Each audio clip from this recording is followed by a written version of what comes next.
Hello and welcome to my live stream. If you're watching this on replay, thank you so much. There should be in the comment section below the pinned comment with the time codes of all the questions that I'm going to answer because this is a live actuary Q&A. While we wait for everyone to show up, I'll just let you know my name is Michelle. This is Actuarial, my actuarial YouTube channel. I'm a fellow of the Casualty Actuarial Society, a fellow of the Canadian Institute of Actuaries, and today's theme, or at least the kickoff question that I want to answer is, do actuaries have work-life balance? I can obviously only answer this from my perspective, but I do want to have a decent discussion about this, see what you guys are thinking. So I thought I would structure this in like 4 parts and then interject you guys' questions that you're asking me live as they pop up. So part 1 is going to be, what does work-life balance look like to me? Part 2 is the pile of privilege that I live on. You know, like I don't have kids and stuff, so I have a different work-life balance need than other people. Part 3 is the kind of work that I do, because obviously that will impact my work-life balance. And part 4 is actually like how does my work-life balance situation exist? So good, cool. Feel free to ask any questions, and if you are watching this on replay, I do try to answer every comment, so leave your comments below. Thumbs up the video if you want to see more live streams, if you like actuary content, or if you just are like, hey, I feel like being kind today. Because as I say in all my live streams, the first thing that I do after I post a video is I just go and like start refreshing. I'm like, how many people thumbs it up? Do people enjoy this? I know, I'm so vain. I'm putting myself out on the internet. I'm vain. Part 1. What does work-life balance look like to me? So, to me, work-life balance means being able to take a full hour for lunch. For me, work-life balance means being able to leave work in time to go to yoga. For me, work-life balance means if I have an appointment during the day at work or during a work day, that I can take the time off work, that I can go do my thing, and then I can, make up the hours after. For me, work-life balance means being able to take time off to go on vacation. For example, last year I took 4 consecutive weeks off and I went to Thailand, Malaysia, and Singapore, which was like amazing.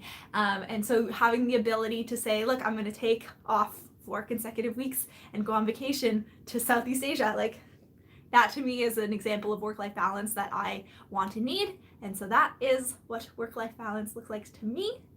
If you have a different definition of work-life balance, let me know in the comments below. Maybe it's spending time with kids, or being able to help your kids get to school on time so that you have to start a little bit later because you have to get them to school first. I don't know what your personal life situation is, but for me, that's sort of where I am. Part 2 is the pile of privilege that I live on.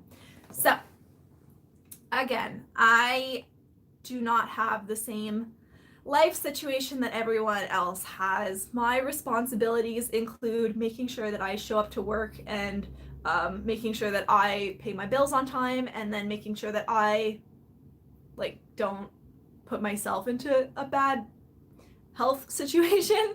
Like, I am not responsible for anyone else other than you could possibly say that I'm responsible for my oregano plant, but like my oregano plant doesn't take a lot of energy. I just give it a little water and a little bit of time. I know that other people have a lot more responsibility than I do, whether they have kids or dependents or other jobs or things that they have to be doing. I'm also living in a world of real privilege where my office, the company that I work for, and my bosses specifically really do highly value work-life balance the way that I do. And so as an example of that, my team has been short-staffed all year, and my bosses have decided to take the position that because we are short-staffed, we will be producing less work.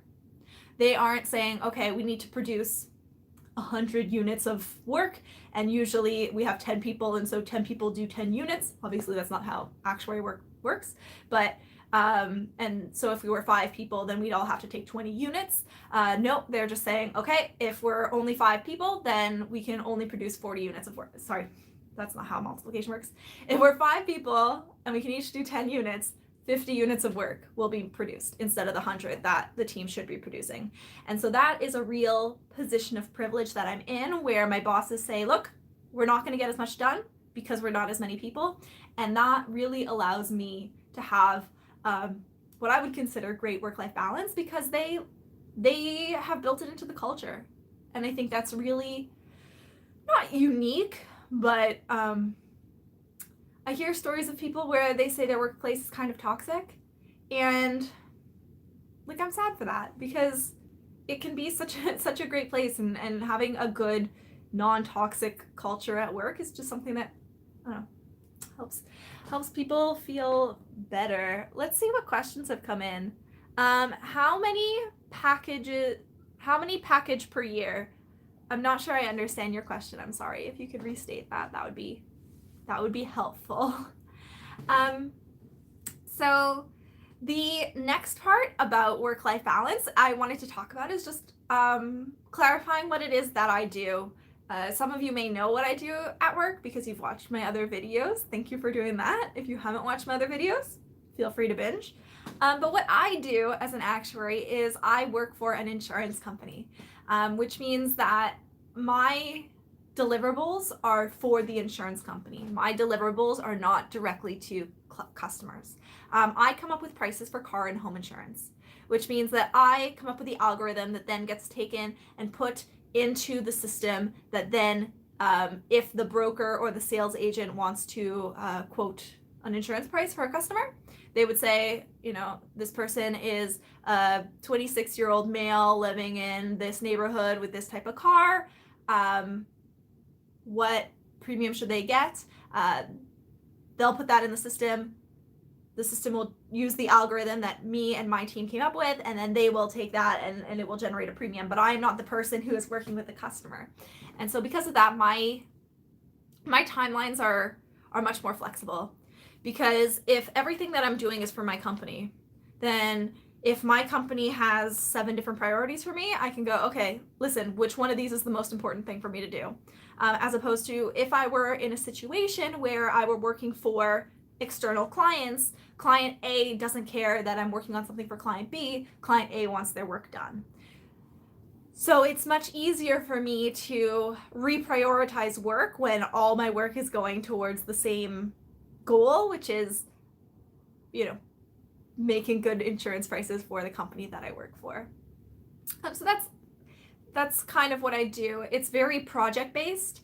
I don't do cyclical work. It's very much, some projects will take a week, some projects will take 4 months, some projects will take a year. I try to personally avoid projects that take a year, because I find that I don't enjoy these long-term projects with tons of different elements. I much prefer shorter, dynamic, jumping between projects and do a little bit of this and a little bit of that situation, hopping around. That's more what I prefer. How do I see the chat? Why is this? I've done live streams before, and right now it's just like, I'm struggling. Could you give a brief about GLMs? In a live stream, I definitely cannot teach you how GLMs work fully. It's like link functions and whatnot, we ain't getting into that. But I can tell you that the general idea behind a GLM. So the idea behind a GLM is that you want to try to predict something. In this case, we're going to talk about, let's say, the expected cost of a car accident for someone who is unknown. So like a 23-year-old male, how much do we expect that person to be? So what they're going to do in a GLM is they're going to use what we would call like predictive variables. Something, let's see, if I want to make a simple algorithm for car insurance, we can go with type of car, we can go with age of the client, and we can go with gender. There are states and provinces that don't allow you to use age and gender because they find those to be discriminatory variables. In Ontario, where I work, we are allowed to use age and gender, so we do. But let's say that. So what we're going to do is the GLM is going to look at a whole bunch of different people, a whole bunch of different experiences, and say, how much did their accident cost? For most people, they're going to have 0 accident, and so their accident is going to cost $0. For some people, they're going to have a $3,000 claim. For some people, they're going to have a $30,000 claim. For some people, they're going to have $1 million claim. And what the GLM is going to do is they're going to take the variables that we give it. In this case, we said vehicle, age, gender, and they're going to look at it from those three perspectives and say, okay, this type of car is more expensive than this type of car. And then it's going to look at it from the age perspective, and it's going to say young people are more expensive than older people. And then it's going to look at it from the gender perspective, and it's going to say men are more expensive than women. But what it does is it doesn't look at it one at a time, because there may be correlations between the different factors. So it considers all of the factors simultaneously, and it says, okay, it's not just saying a man is more expensive than a woman. It's also looking at it and saying, because we know that the mix of men is all that were in our book is also more young, where we have more younger males, so considering them at the same time, and then it comes up with a prediction. And so it says that when we combine it all, blue, blue, blue, blue, blue, we come up with this price. And that's sort of what the GLM does, is it considers all things simultaneously instead of looking at them one at a time, which is very valuable. The output of a GLM, at least in the situation of the models that I use for coming up with pricing algorithms, is they're multiplicative, which is very nice. There are additive GLMs. I've done what are they called, like logarithmic functions, where you have to do e to the sum of the factors, which is like, we're not talking about that. A lot of the time it's just multiplicative. So they'll say like base rate is $100, and then the GLM will give you a bunch of different factors. So it'll say for males do times 2, and for females do times 1. And then it'll say for 16-year-olds do times 1.5, for 17-year-olds do times 1.25, for whatever, and it'll give you all the different factors. And then as the modeler, you can put on constraints. So things like I can say I want a monotonic constraint on my variables. So I don't want someone's price to go from like, when you're 16, the price is here, and then when you're 17, it's there, and then when you're 18, it's there, and then 19, it's there. You can make it monotonic so that it's a smooth algorithm. Us as the modelers, we can force that on the model. But yeah, that's sort of what a GLM is without going into the mathy bits, because let's be honest, I'm not great at mathy bits. What would be the entry-level responsibility for an actuarial analyst? So as an actuarial analyst, we try to give you the same work as I would be given. Honestly, like, I don't really think there's a huge difference between what I do and what an entry-level person does, other than the level of coaching that is needed. Like, I can work a lot more independently than an entry-level actuary on my team. Just because I've done it more, because I'm familiar with the SAS codes that have been built in my team. I'm familiar with the different actuarial theories, whereas as someone who is entry level, they're not familiar with, so they need a lot more guidance. But the actual kind of work that we do is very similar. Like, I do data cleaning the way that they do data cleaning. I build models, they build models. Like, they can lead a filing the same way that I can lead a filing. It's just a matter of how much coaching you need. At my company, in the actuarial department, there are 3 levels of what we call individual contributors, where that means that you're not responsible for, like, you're not a people manager. You're being evaluated based off of the performance of your own work, and you're not being evaluated based off of like other people's performance or the performance of a project in specific, just how well you did it. And so right now I'm at the 3rd level. So I'm like top individual contributor queen. Yeah. And as you move up that individual contributor scale, the difference is the level of coaching that you're responsible for, the level of oversight of projects that you're responsible for. Like, there'll be a much more thorough peer review of someone who's entry level, but entry level work in a pricing team would be, working on price segmentation, figuring out who should be charged $1,000 and who should be charged $5,000. It can be data cleaning, analysis, like all anything that I do, I would give to someone who just started. Like, I don't do anything fancy. It doesn't get so wild and crazy. I don't know. What software program do you use daily? So every day I use Excel and SAS. is what I use at my company. The data science teams use R or Python. They used to use R, they switched to Python. To build GLMs, I've done it in R once, but I wasn't really good at it, and I had to steal someone else's like R code and then just sort of modify things. I've also used Emblem, which is a really nice GLM software, but it's not like free and open source. Yeah, so Emblem is by Towers Watson, I think. Or was. Is Towers Watson still a thing? I don't even know. Were they bought by Willis? I don't know. Who knows? What does actuarial consultants who work in the Big Four do? General tasks and differences between insurance firm actuaries. I have no idea what actuarial consultants do day to day because I have never done it. So I couldn't really comment on it. I'm sorry. Currently studying for actuarial exams in college, feeling demotivated with the pandemic. How did you find your why when going through exams? Yeah. Oh, okay. Staying motivated for actuarial exams is not an easy task, and I wanted to quit a lot of times. So the way that I stayed motivated, I guess, is just first and foremost, I had this like deep underlying desire in my soul that said like, you started this, you need to finish this. At least with every exam. Every time I was like, because I was the kind of person who I would start studying 3-4 months before the exam because I know myself and I know that I can't study a ton of hours in a day. So I'd much rather study for fewer hours a day, but over a longer period of time so that I can make sure I have enough time to study everything. And so when you're 2 months into studying and you still have 2 months left to study for an exam, like it's really easy to want to quit. But I would just tell myself, like, you want this. This is something that you're doing, and you know you got to get through this exam, and this is something you got to do. Day to day, what I would do is I would, on days when I couldn't, on days when I was just too stressed, on days when I was just way too unmotivated to study for the exams, I wouldn't. I would give myself permission to take days off. There's nothing worse than not being able to study, but sitting around feeling guilty, staring at your books.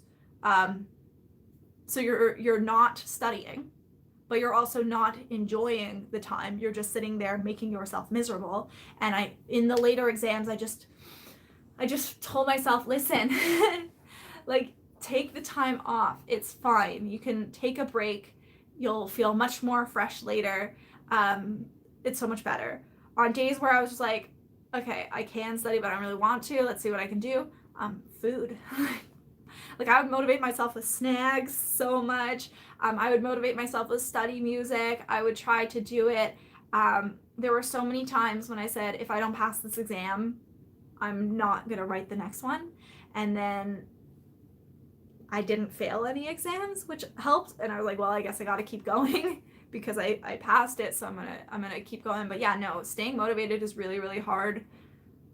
And I don't blame you, but for me, it was worth it. I can't promise that for you it'll be worth it, but for me, I love my fellow life. I'd also motivate myself a lot with the raise. I was like, yo, that 5% raise is gonna be real nice. Like, buy myself something pretty. Buy myself something shiny. Do I use Radar, Emblem, or earnix? How fast did you learn that? So I've never used Radar. I've never used earnix. I have used Emblem. I haven't used Emblem in like 3 years, so it's not something that I use regularly. It wasn't particularly hard to use, but I also don't think there are a lot of like tutorials on how to learn Emblem. It's more so because I was on a team of people who knew how to use Emblem. They would just give me little pointers and show it to me, but it's pretty user friendly once you get it. A lot of clicks, just to, like check this off, uncheck it, run model. Emblem is the software that is used to build GLMs, and it's really nice and visual and beautiful, and I miss it. I miss it. It's so much more user friendly than building models in Python, let me tell you. But Python is open source and free, and it is it's much more flexible than Emblem, but you know, it's a balance between user friendly for not sophisticated users like me who can just check the box and then it runs and then it builds you a GLM. That was fun. I miss that. What topics should we prepare well if we have an interview for a pricing role in P&C insurance? I have no idea what they ask in job interviews. I don't work in recruitment. I don't know what they're asking you. I don't know what's happening. I don't know none of that, and I don't want to be responsible for hiring people. That's not my job. That's not my dream. It's not a helpful answer, but I have no idea. Which particular insurance industry is most lucrative? How do you feel about life insurance? I have no idea which industry would be most lucrative. What I would say is P&C insurance, so property and casualty, car, home, and business insurance, I think is much more dynamic and fun and new and innovative than life insurance is.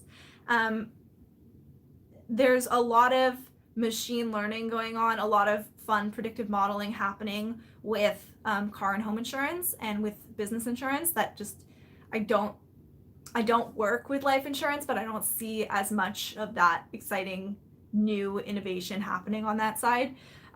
Just because with life insurance, you price it today and you find out if it's right in 40 years. With car insurance, it's 1-year policies. It's like this immediate feedback loop. In some markets, it's open competition where people can change prices all the time. And so it's really a mix of like supply and demand. Very cool. Very cool. You have lots of data for car insurance, lots of innovation happening with car insurance. A lot of things like usage-based insurance. So, you download an app on your phone, and then using that app, insurance companies can track your driving behavior, and then based off of how you drive or based off of how much you drive, your car insurance premium will change. Like that's some really cool stuff. There's a lot happening in home insurance with things like sensors. If people install water sensors, then they can get discounts because there'll be less damage because the sensor will tell you to go turn off your water as opposed to letting it run all day and destroy your house. So there's a lot of new cool things changing in home and car insurance that I don't see changing in life insurance, but I also don't pay too much attention to it. Life insurance, I have absolutely nothing against it. I think that's sort of what people think of when they think of actuaries. They think of life insurance because for me, when I went to university for actuarial mathematics, there were 0 courses on property and casualty insurance, and it was all about life insurance. Like that's just what it was. That's what we were doing. So like actuarial math and life insurance, just like they buddies.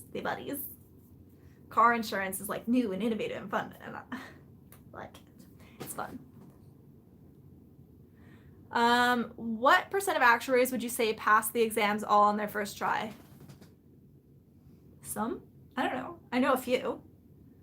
I've done it, and I have a few coworkers who've done it. I would say it's definitely not the majority. It's definitely not. It's like a small minority. I'd say definitely under 10%, under 5%. I don't know. Let's throw out some random numbers. Make up numbers. It's my favorite job. When people are like, how do you come up with car insurance prices? I'm like, dartboard. Just throw a dart and see what sticks. Do you use profit actuarial software in your work? I do not. Radar is able to build XGBoost models now. I have never used Radar. I will have to take your word for it because I've never done it, but yes. More questions about profit, which I have no idea what that is.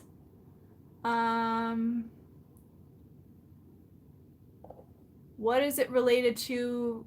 Because I just started in actuarial science, but I don't know much about it. I don't know.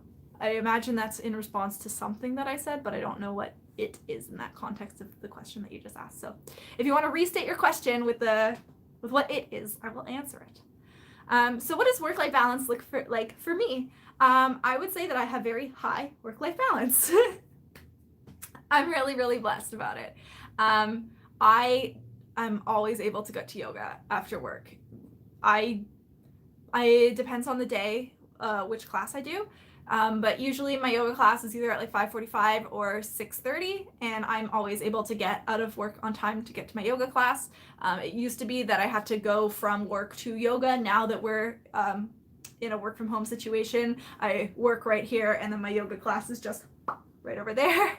I do Zoom yoga. It's a lot of fun. I recommend it if you don't have, if you haven't taken up something physical. Like, I think yoga is one of the things that has just helped my mental health so much. It's just something consistent, and doing it over Zoom is really nice because it feels mildly social. I always take my hour for lunch. Sometimes my hour is a little less than an hour. Sometimes my hour is a little more than an hour. Rarely, but I'll watch Netflix on my couch because I'm working from home, but I get to take time off. And like, my hours are just really flexible. Something that's very nice about doing project-based work is that it's not about the number of hours that you're working.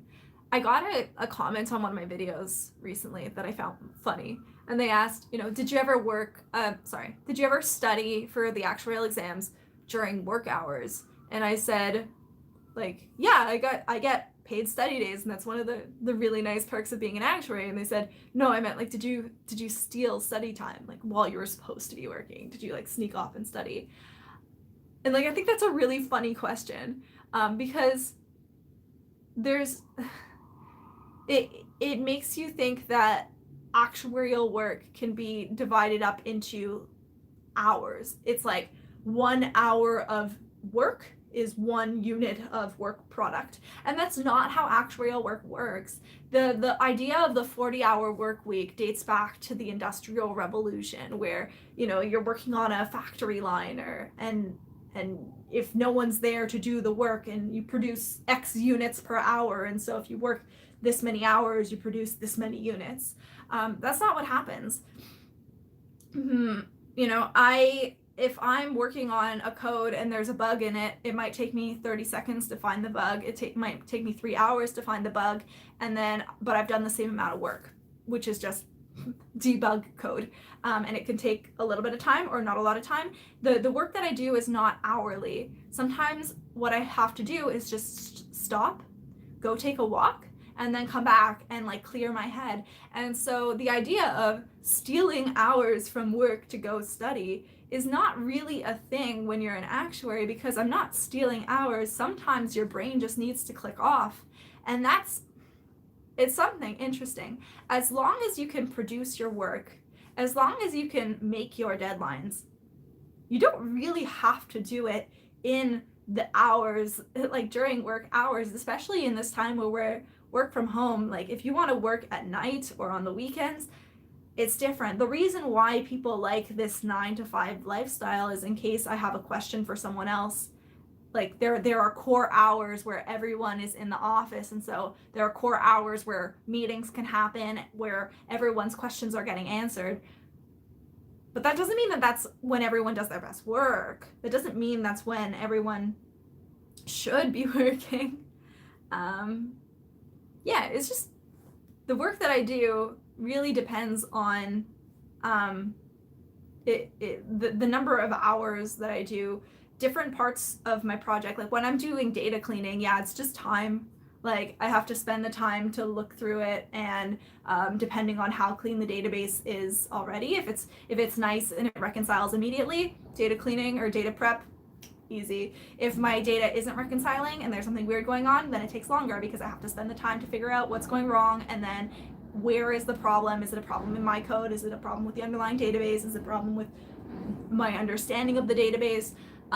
Where is the issue? And so that takes more time, but yeah, it's not hourly work. Whereas when you're doing analysis, there's a lot of thinking. One of the things that I miss because I work from home now is just the random conversations that we would have in the row. Like, I work in a cubicle farm. Like, it's just cubicle after cubicle after cubicle, and we have to stop and turn around and have chats and be like, listen, I need help. What do you guys think? Let's look at this. This is what I'm seeing. Are you seeing the same thing? What numbers would you pick? What do you think is going on here? And I miss that. We do collaborate a lot on my team, and we do have a lot of tools. We use Microsoft Teams at my company. And so there's a lot of collaboration happening, but it has to be more explicit. So either I'll start a group chat and just start sending screenshots and be like, hey, what do you guys think? Or I'll schedule a random meeting with people and say, hey, let's just chat about my project, or let's chat about your project, or let's brainstorm what's going on. But it has to be much more explicit because we're not all in the same place. Whereas when I was working in an office, it was a lot more like cohesive or a lot more random. We were just having random chats. Another thing that I miss, this is just Michelle reminiscing about a pre-pandemic life. Another thing that I really miss is just overhearing other people's conversations. Like, Michelle, you're so nosy. Yeah, I am. But I would learn a lot about what was going on at the company because I would hear them talking about whatever and I would jump in on the conversation, or I'd hear them talking about this, or I'd hear them talk about that. Whereas now, if people aren't saying it in a group chat that I'm in, if people aren't posting it in a Teams channel, if people aren't mentioning it in a meeting, I don't know that it's happening. And I like knowing what's going on because one of my strengths is being able to take a bunch of ideas and put them together. You tell me this and I go, oh, but I already know this and this. So and then we put it together, idea. But if I don't know about this and this, because no one said it around me, because I haven't heard it happening, then I can't put the thoughts together. I don't have original thoughts. I'm not original. What I can do is I can take and go, hello. And I don't even know, I couldn't teach you how to do that. I wouldn't be able to. It's not something that I even recognize that I'm good at. It's something that I'm telling you I'm good at because it's the consistent feedback that I've gotten from managers, from colleagues. They're like, I don't know how you put that together. I don't know how you thought of that. Whereas my brain just goes, yeah, obviously, like these ideas go together. Anyway. Yeah, that's just sort of how my brain works. Anyway, did I get any more questions? Profit is used for economic capital. I don't know nothing about economic capital.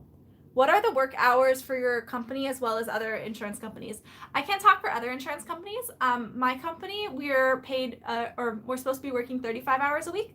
So 7 hours a day plus a 1 hour like unpaid lunch, but it's salaried. Like again, you know, if I have to work, if I work a little less than 7 hours, no one cares. If I work a little more than 7 hours, no one cares. Like, we have what's called a flexible work arrangement at my company where we work an extra like 23 minutes a day for 19 days and then you get the 20th day off.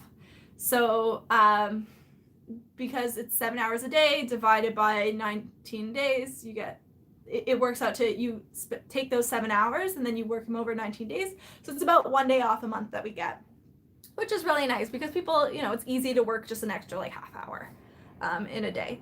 I usually, because when I'm working from home, I usually log in like 8:30ish, but sometimes like if I want to log in at 9, I log in at 9. If I wanted to log in at 9:30, no one would say anything about it. I'm just more of a morning person personally. Like my brain after lunch is mush, so from like 1 to 3, I'm not getting much done, I promise you. But like 8, 9 in the morning is when my brain's like, yo, we focusing, we getting stuff done. That's just about me knowing myself. Other people work differently. What sort of math do you use in your work? Since you are dwelling in the car insurance industry, do you at the very least build Markov models? I absolutely don't build Markov models. I remember the term Markov models, and then that's all I remember. I don't remember anything about it. I definitely learned them during university. I definitely learned them during my actuarial exams, and if I have to reteach them to myself, maybe I could, but I definitely don't remember what a Markov model is off the top of my head. The math that I do is a lot of averages. I look at averages a lot. It's a lot of averages. If you weren't an actuary, what alternative career would you have chosen?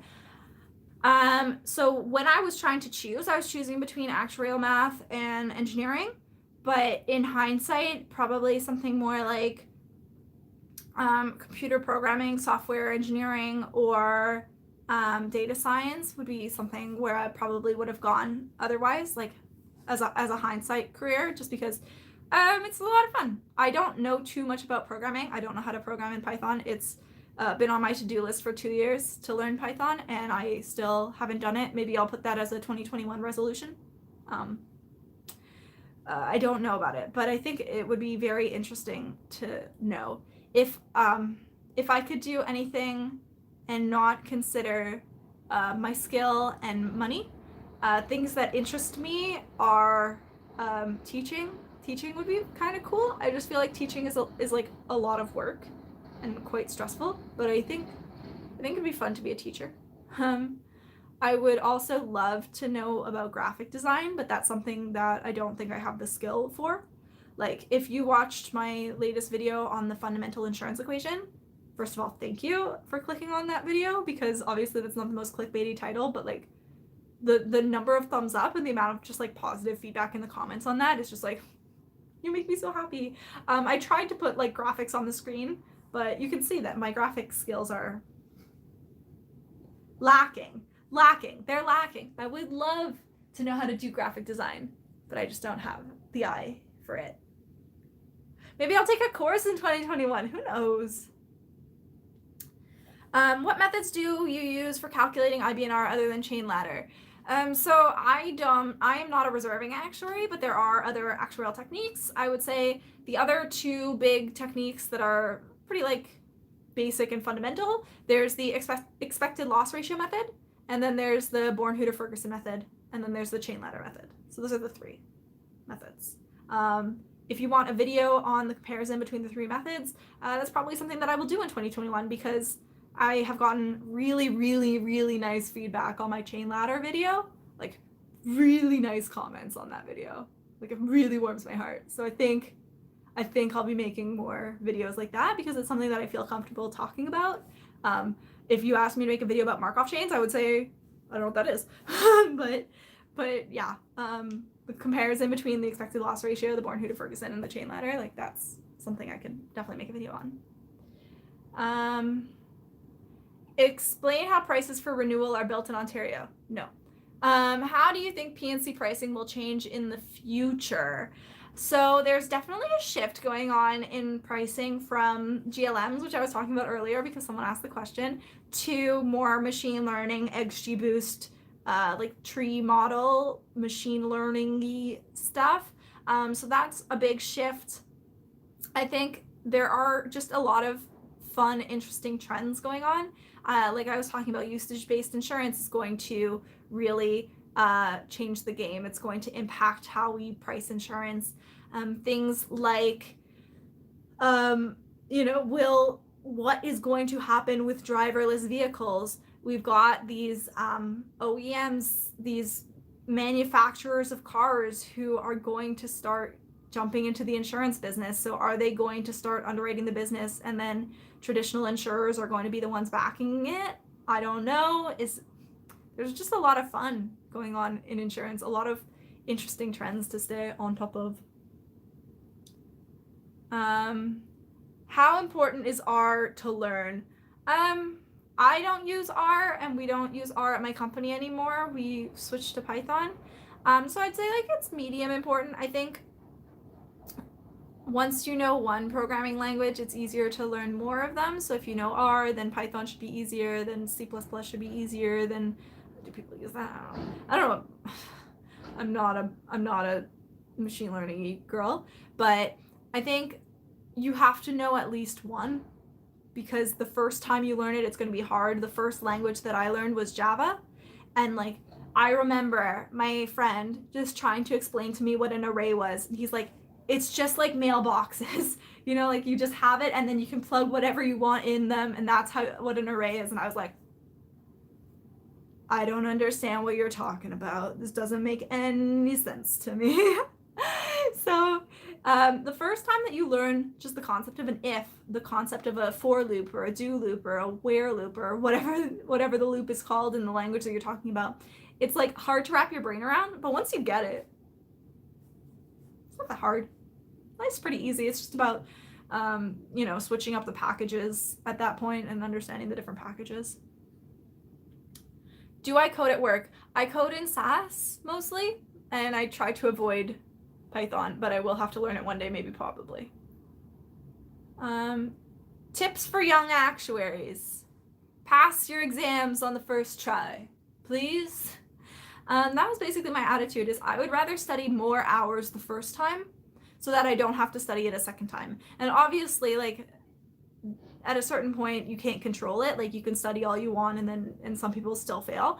And, like, there is absolutely no shame in failing an actuarial exam. Most people fail them multiple times, and, you know, they become really amazing actuaries. And there's no shame in that at all. But I think a big mistake, or something interesting that I've heard from some colleagues, is they didn't realize until like 5-6 exams in that they had to really take it seriously, and so they would just fail it and whatever, and no, like, if you put in the energy, you can give yourself a much better chance of passing than the average person. And that doesn't mean you will pass for sure, but you can give yourself a much better chance of passing. And I think that's important. Just put in the energy the first time. Studying multiple times for these exams, I don't know how people do it.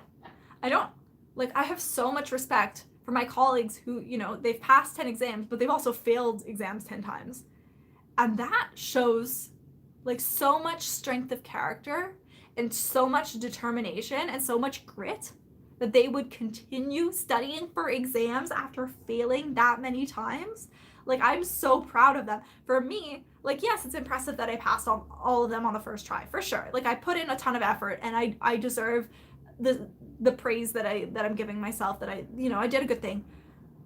But, like, damn, the strength of character that people have when they continue studying even after failing, and they pick themselves up off the ground and say, you know what, I still want this. Like, I'm so, I don't think I would have that strength. I really don't. And I'm really proud of them for having it. Do you think that ACAS is considered as a credentialed actuary? Like, it's definitely a title. It definitely gets you some street cred, but you cannot, in Canada at least, sign as an actuary if you are an ASA or an ACAS. In Canada, you have to be a fellow of the Canadian Institute of Actuaries to sign.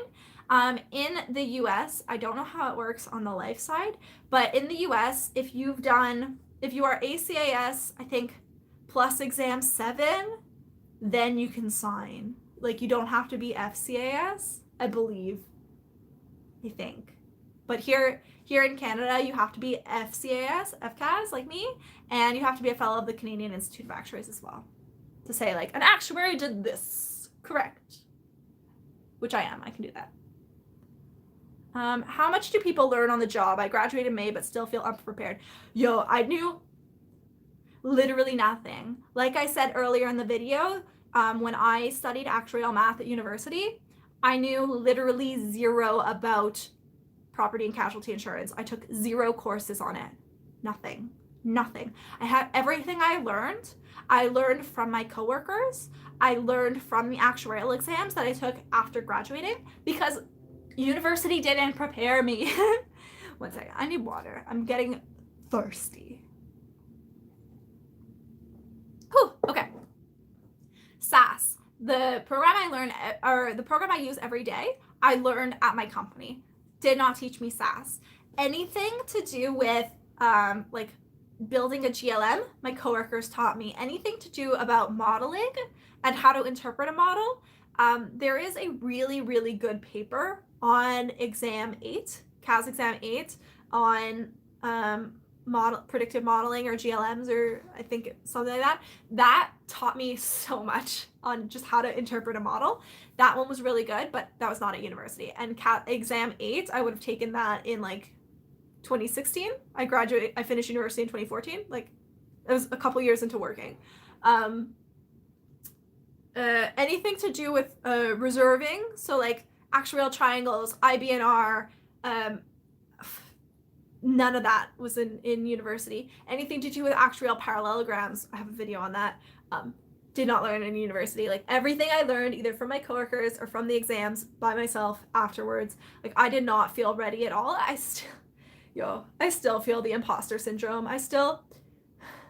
There is part of me that goes, like, As a credentialed actuary, I get contacted by recruiters, like, I'd say at least once a week with an email, just a cold email that says like, hey, just letting you know, like, these are job postings in your area that are available. If you're interested, like, hit me up. And when I look at the job postings, there's a big part of me that's like, I can't switch my job because I've tricked my coworkers into thinking I'm good at my job. But if I go to this new company, they'll see through it. They'll see that I don't actually know what I'm doing. They'll see that I'm not actually a decent actuary. They'll see that it's all a trick. You know, like, I think that's just I don't even want to say like a woman thing, because I think I know men who have imposter syndrome too. I think it's just sort of is it a millennial thing? But I think Gen Zs have it. Everyone just sort of feels like we're all faking it. Like, at a certain point, you realize that no one knows what they're doing, and some people just do it with a little bit more confidence. But, like, we're all just faking it. I remember being a kid and looking at adults and just thinking they knew stuff. And they'd be like, I don't know. Or I'd be like, what are we doing later? And they'd be like, I don't know, winging it. And they'd be like, you're lying. You know what's going to happen later. They didn't. Everyone's making it up. We're all making up life as it goes along. No one knows. What was your most challenging moments in your actuarial career? Every exam. What's the big deal with signing papers that people are willing to torture themselves to study for 3 additional exams, ACAS, FSA? So I think what you're trying to say is, why, if you're already an ASA or an ACAS, why would you become a fellow? To which I'd say, 1, to be an actuary, to be able to call yourself an actuary, to be able to oversee actuarial work. If you're working at a very large company like I do, where we have over 300 actuaries at my company, you don't have to be a fellow. Like, there's a culture at my work where you do have to become a fellow, because we have so many fellows at my company that if you want to get promoted, it's just like a given that you're a fellow. Like, to managerial roles, there's just so many fellows to choose from that it's harder to you'd have to be really, really good at your job and not be a fellow and get a role over someone who is. But you don't have to be a fellow, in that there are so many actuaries who can sign that there's not really a need for you specifically to be the person to sign. However, there's added value in learning the information. Like, how do you expect to learn the actuarial concepts if not by being forced to read the papers on it? Like, I'm not reading actuarial texts in my spare time for fun. Like, I'm not reading about these things. The actuarial societies design these curriculums to teach you actuarial concepts that, yeah, I don't use every single actuarial concept that I learn in the actuarial exams in my day-to-day life, but that's because I don't do every facet of actuarial work in my day-to-day life. The preliminary exams are much mathier, and so that's why I'd say things like, I don't remember Markov chains because I don't do very mathy work, but the advanced exams are very much related to the work that actuaries do. Like, I would say, for me, CAS exam 5, basic rate making and reserving, 100% all the time. Like, that's what I do. CAS exam 6 taught me so much. This is on insurance regulations and legal stuff about insurance. So much. A terrible exam to study for because it's a ton of memorization, but I learned so many insurance terms and so many things that I use every single day and reference all the time. CAS exam 7, advanced reserving techniques, absolutely use information from that. CAS exam 8 is on rate making, advanced rate making.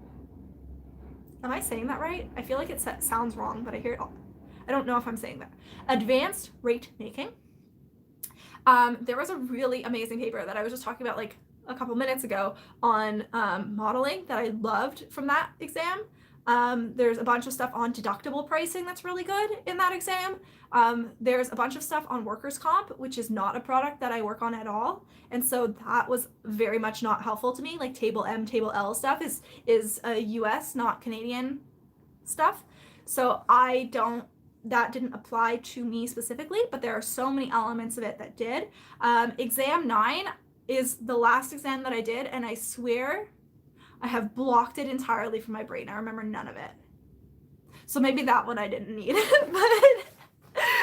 But the other advanced exams, for sure, like they teach you things and you're like, oh, that's helpful. Like if no one learns it, how are you, like you can't expect your coworkers to teach you like all the technical stuff. They can point you in the right direction, but at a certain point you need the base knowledge. Currently I'm in the mid of 20-year-old and have 1 more paper before ASA and 3 more papers before FSA. Do you think that my progression is very slow? No, you're almost an ASA and you're only 20? That's insane.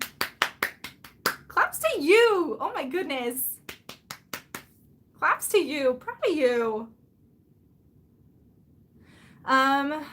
What steps can someone take in studying for exams if he or she has not been in school for over a decade? I don't know. That seems really scary. I would have to think about that. I don't have an answer off the top of my head. I'm sorry. Funny actuary joke. Actuarial 2 plus 2. An accountant will say 4. A mathematician will say, I can demonstrate it equals 4 with the following proof. An actuary will say, what do you want it to equal? That is funny. I enjoy that. For those who don't get the joke, if you give the same data to 20 different actuaries, you'll get 20 different answers because actuaries will just make anything into anything. We're fun like that. Like, in the preliminary exams, the exams have a right and a wrong answer. In the advanced exams, when you look at the solutions manual, it's like they'll give you 3 different solutions with 3 different methods to get to the solution, but the final answer will also be different. So like solution A will get you one solution, and then solution B will get you something completely different, and solution C will get you completely different. Like the final numbers are different, the techniques are different, the final numbers are different, everything is different because it's all about assumptions and judgment, and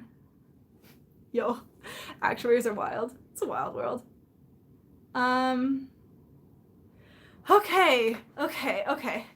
I think I've been talking for almost an hour now, so thumbs up for that. Thumbs up for everything. Thank you for watching and subscribing and supporting actuarial content. I really, I'm so appreciative of all your comments and feedback and lovely people, and I hope you guys have an amazing day. I hope you guys stay safe and healthy, and thank you for calling. Bye.